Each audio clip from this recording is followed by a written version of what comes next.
हाय। इस वीडियो में मैं बताने वाला हूँ कि सी इंटर लॉ के पेपर में जैन अटैम्प्ट में हम कैसे एग्जामिशन स्कोर कर सकते हैं। तो कुछ इम्पोर्टेंट क्वेश्चन मैं अभी बताऊँगा। उससे पहले मैं आपको ये बताना चाहता हूँ कि आप प्रिपरेशन कैसे कर सकते हैं। तो स्टार्ट करते हैं। सबसे पहले आपको रिवीजन वीडियोस देखने हैं। मैंने कुछ टीचर्स के नाम लिख दिए हैं यहाँ पे, उनके रिवीजन वीडियो देख सकते हैं। ठीक है। और अगर आपने सेल्फ पढ़ा है तो मैं आपको सजेस्ट करूँगा कि आप अर्जुन छात्रा और या फिर दिव्या अग्रवाल मैम का देखें वीडियो। अगर आपने क्लासेस ली हैं, जिस टीचर से आपने क्लासेस ली है, मैं ये सजेस्ट करूँगा कि आप उस फैकल्टी से ही पढ़िए। आप फिर दूसरे टीचर का वीडियो मत देखिएगा। एंड तो सबसे पहले मैं स्टार्ट करता हूँ कि किन किन टीचर्स के आप वीडियो देख सकते हैं और काफ़ी अच्छा पढ़ाते हैं। इसमें से जितने लिस्ट के टीचर हैं काफ़ी अच्छा पढ़ाते हैं, जैसे कि अर्जुन छापला सर, वो मैं इनसे पढ़ा हूँ तो मुझे पता है बहुत अच्छे टीचर हैं। आप इनके वीडियो देख सकते हैं और मैं वीडियो के लिंक सारे डिस्क्रिप्शन में डाल दूँगा, तो आप डायरेक्ट वहाँ से उनके प्लेलिस्ट में चले जाएंगे। दैन सुबह सर, ये भी काफ़ी अच्छा पढ़ाते हैं, ये इवन फाइनल लेवल का पढ़ाते हैं, तो अच्छा पढ़ाते हैं बहुत ज़्यादा। दिव्या मैम, ये भी अच्छा पढ़ाते हैं। मोहित अग्रवाल सर के कुछ वीडियोस आप देख सकते हैं, रेफ़र कर सकते हैं अगर चीज़ें ना समझ आए। गुरप्रीत सिंह और दर्शन सर, ये दोनों भी बहुत अच्छा लॉ पढ़ाते हैं। मैं इन सारे लोगों के प्लेलिस्ट का डिस्क्रिप्शन में डाल दूंगा लिंक, तो आप लोग डायरेक्ट वहाँ रीच आउट कर लेंगे।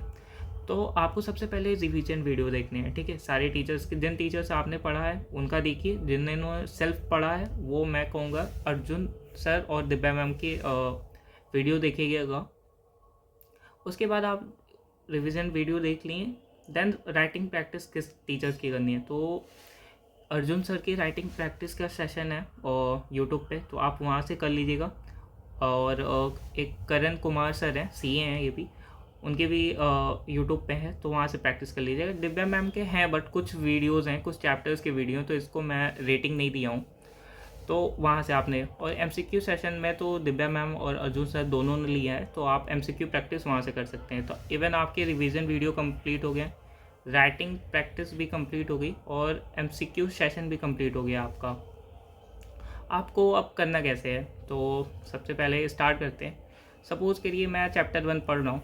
ठीक है, चैप्टर 1 मैं पढ़ रहा हूँ और मैं अर्जुन सर का रिवीजन वीडियो देख रहा हूँ। ठीक है, तो मैंने चैप्टर 1 का रिवीजन वीडियो देखा, देन राइटिंग प्रैक्टिस किया अर्जुन सर के वीडियो से, देन एमसीक्यू देख लिया चैप्टर 1। तो मेरा चैप्टर 1 टोटली कंप्लीट हो गया कि कुछ बचा ही नहीं।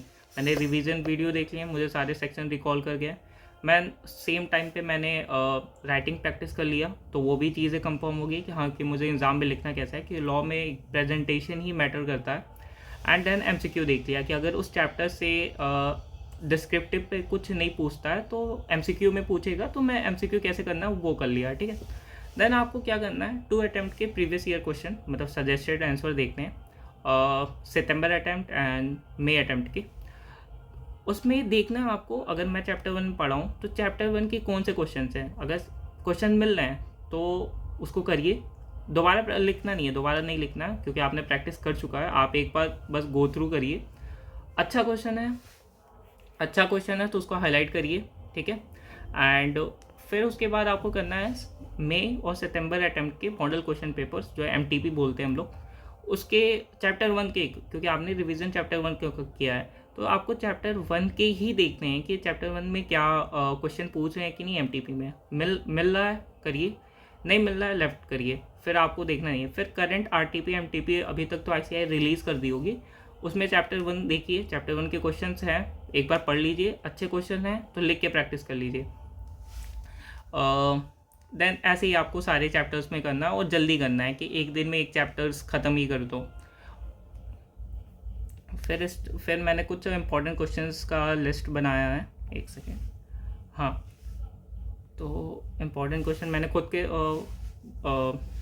से बनाया है और काफ़ी टीचर्स का देखा भी है, खुद से एनालाइज़ किया है तो बनाया। मैंने इवन सीएमए का वीडियो डाला था, मैंने 35 मार्क्स के क्वेश्चंस मैंने बताए थे और उतने आ गए थे, तो काफ़ी 5-6 क्वेश्चन मैंने बताए थे और उसमें से ये आ गए थे, तो इसलिए मैं सोचा कि सीए का ही बना देता हूँ अभी, अगर टाइम है तो। नया चैप्टर 1 से स्टार्ट करते हैं। और प्लीज़ हाँ, इग्नोर मत करना, यहाँ तक वीडियो देख लिए तो इग्नोर मत करना, मे बी तुम्हारे लिए बेनिफिट्स हो। तो चैप्टर 1 में आपको क्या किन किन टॉपिक्स को पढ़ना है। प्राइवेट कंपनी का डिफिनीशन, प्राइवेट कंपनी का, होल्डिंग कंपनी का, एसोसिएट कंपनी का, स्मॉल कंपनी का, फाइनेंशियल स्टेटमेंट, इनका डिफिनीशन पढ़ लीजिएगा, क्योंकि ये 3 नंबर में पूछ लेते हैं या फिर एमसीक्यू में कहीं ना कहीं ऐसा दे देंगे कि पूछ लेंगे कि हाँ ये, जैसे स्मॉल कंपनी में क्या होता है, इन्होंने लिमिट्स दे देते हैं, फिर पूछ देते हैं एमसीक्यू में कि स्मॉल कंपनी है क्या एसोसिएट कंपनी है, तो उस टाइप का। बट प्राइवेट कंपनी का तो क्वेश्चन आ ही जाता है। दैन चैप्टर 2 में आइए। चैप्टर 2 में आपको ओपीसी पढ़ना है, alteration of name clause section 2 clause 2, section 13 clause 2 sorry, alteration of register office, case बनता है, 2 केस होता है, change of RO register office from one state to other state, and case 2 sorry, change of RO from one city to another city within the same state but different ROC, ठीक। Then alteration of object clause of the company, ये important है, A category में and B category के कुछ question है। Then section 16 ratification of company name, section 19 subsidiary company not to hold share in its holding company, ये बहुत important है, ये हर अटैम्प्ट में पूछ ही देता है, अल्टरनेट अटैम्प्ट में। Then section 20 service of document on the company and others officers, then B categories के question. Section 14 alteration of article, Section 8 formation of company, then central government में revoke the license issue to the company, एक topic है, ये पढ़ लीजिएगा। Section 9 effect of registration, ये तो मेरे अटेम्प्ट में पूछा गया था। देन चैप्टर 3 में आइए, prospective and allotment of security में, ये बहुत इंपॉर्टेंट है। सेक्शन 42 इंपॉर्टेंट तो सारे हैं, उसमें भी मैं मोस्ट इंपॉर्टेंट अभी लिख के दे रहा हूँ। And self prospectors under section 31, red herring prospector under section 32, average prospector under section 33, section 39 allotment of security, section 40 application to stock market, section 26 matter to be stated in prospectus and misstatement in prospectus, civil liability section 35, criminal liability section 34। Chapter 4 में आते हैं, share capital and debentures में, section 62 further issue of share capital and right issue, section 63 bonus share, 68 buyback of shares, 52 security premium, section 53 issue of share at discount section, इसके तो MCQ questions भी बनते हैं, ठीक है। Section 54 sweat equity shares, section 61 alternate share capitals. Then आते हैं B category में, section 67 registration on giving a loan form purchase of companies, share purchase of shares of company, debenture trustee, ये भी इंपॉर्टेंट है, and reduction of share capital, and section 58 effect of refusal to transfer.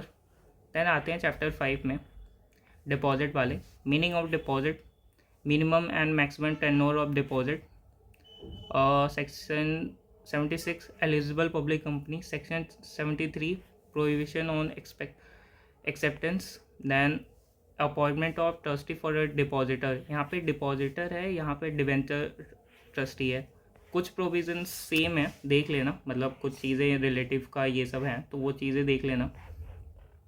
Then charges में आइए, Section 77 duty to register the charge, then Section 78 application for registration of charge by the charge holder, Section 79 modification of charge, Section 80 date of notice of charge। then Chapter 7 में management वाले chapters में Section 92, Section 101, Section 105, Section 118 shorter notice, section 102, section 103। Then chapter 8 में आइए dividend वाले में, section 123, 124, 127 investment education protection fund, ये पढ़ लीजिएगा, and declaration of dividend when there is inadequacy, illustration 3 है बुक का, एक बार वो देख लीजिएगा।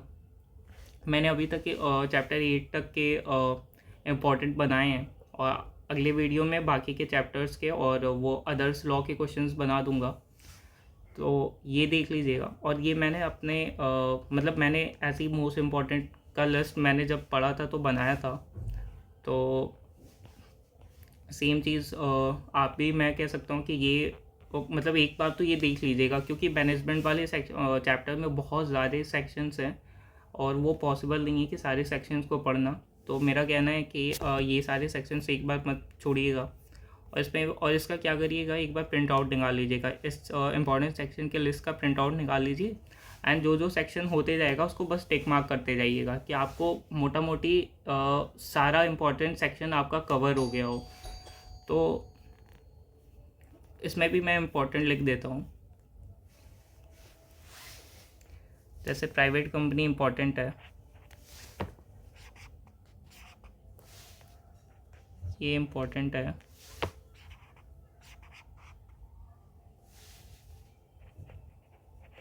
ये इम्पोर्टेंट है,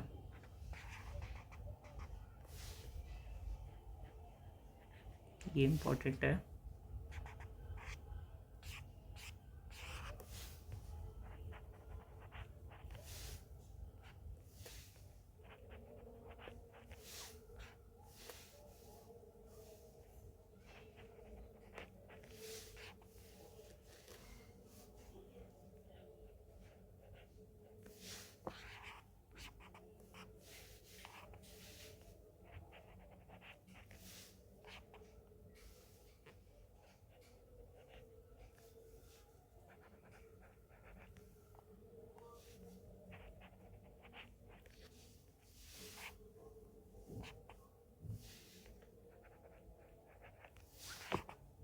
ये जिसका एमसीक्यू ले रहा हूँ, क्योंकि मैंने अपने अटेम्प्ट में इनके एमसीक्यू के क्वेश्चन देखे थे, इवन ऑडिट में भी इनके क्वेश्चंस देखे थे, तो इसलिए मैं एमसीक्यू भी लिख दे रहा हूँ कि ये सेक्शन आप पढ़े होंगे, तो मे भी पूछ देगा कि बोनस शेयर कब अलॉट करते हैं, किसको देते हैं, कब क्या चीज़ें फुलफ़िल होने चाहिए तो बोनस शेयर दे सकते हैं, बाईबैक कर सकते हैं, तो ये एमसीक्यू भी पूछ सकता है, ठीक है। तो उसके सामने मैं एमसीक्यू लिख दे रहा हूँ। एंड डिवेंचर ट्रस्टी भी इम्पॉर्टेंट है इसमें, तो एक मेरे अटेम्प्ट में तो ये भी पूछा था एमसीक्यू में। एंड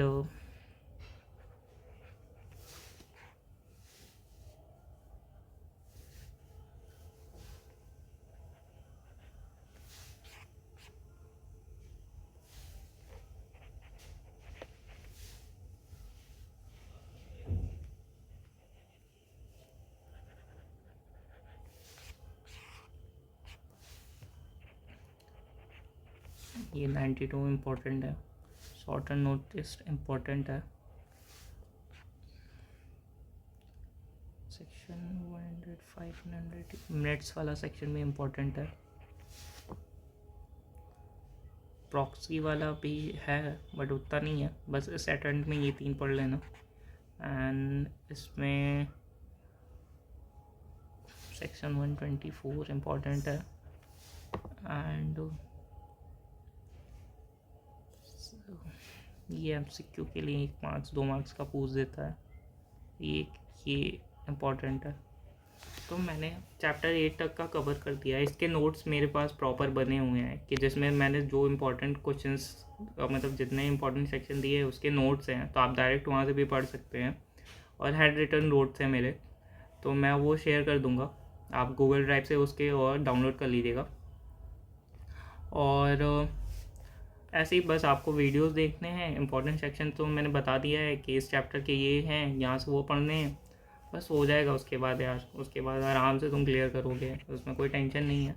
अगर ये वीडियो हेल्पफुल लगी तो सब्सक्राइब कर देना, शेयर कर देना भाई, सब्सक्राइबर बढ़ते हैं तो अच्छा लगता है, तो कर देना यार भाई, कर देना।